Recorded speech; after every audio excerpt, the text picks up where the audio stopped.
भारत के economic fundamentals अभी भी स्ट्रांग है, लेकिन फिर भी इस जियोपॉलिटिकल ग्लोबल शॉक के चलते हमारी अर्थव्यवस्था और खास तौर पे भारत का बाजार, इंडियन स्टॉक मार्केट को एक शॉक लगा है।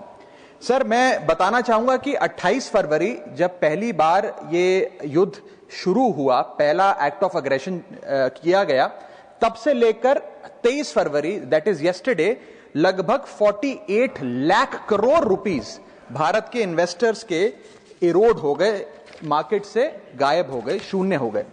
एफपीआईज ने 52,000 करोड़ रुपए 1 मार्च से लेकर 15 मार्च के भीतर भारतीय बाजार से निकाल लिया, रुपया 94 पहुंच गया। ये तमाम चीजें एक रूटीन करेक्शन नहीं है सर, ये कॉन्फ्लिक्ट ड्रिवन शॉक है।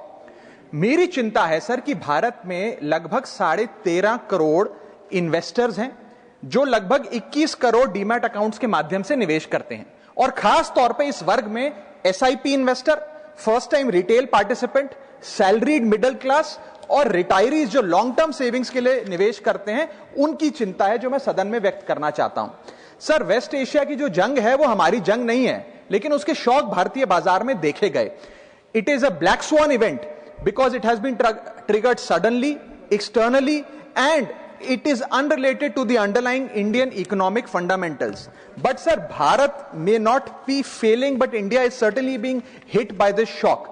और मेरा सरकार से ये अनुरोध रहेगा that the government, when they encourage citizens to enter the global markets or the capital markets in particular, the government cannot disappear when external shocks hit the household wealth. इसीलिए मैं अनुरोध करता हूं कि कुछ रिलीफ भारत के इन्वेस्टर को सरकार द्वारा दिया जाए। पहला रिलीफ जो हो सकता है सर वो ये है कि रिटेल इन्वेस्टर को टारगेटेड रिलीफ दिया जाए।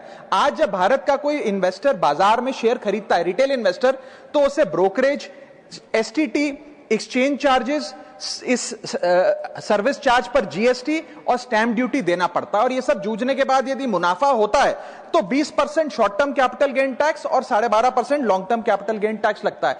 अगर कोई लिमिटेड ट्रांजैक्शन कॉस्ट पे रिलीफ सरकार दे तो इन्वेस्टर सेंटिमेंट बूस्ट हो सकता है। I am not asking for market populism sir, I am asking for targeted investor protection. मेरा दूसरा सुझाव है, अगर time bound STT relief retail investor को दिया जाए, एफएनओ सेक्टर को नहीं। एफएनओ सेक्टर में एसटीटी बढ़ाकर सरकार ने अच्छा काम किया, मैं सराहना करता हूं सरकार की, लेकिन रिटेल इन्वेस्टर के लिए अगर एसटीटी का रिलीफ दिया जाए तो एक इन्वेस्टर कॉन्फिडेंस बूस्ट हमारे बाजारों को मिलेगा, भारत के रिटेल इन्वेस्टर को मिलेगा। मेरा थर्ड सुझाव है सर कि कैपिटल लॉस को कैरी फॉरवर्ड करिए। समाप्त कर रहा हूं sir, I just need half a minute.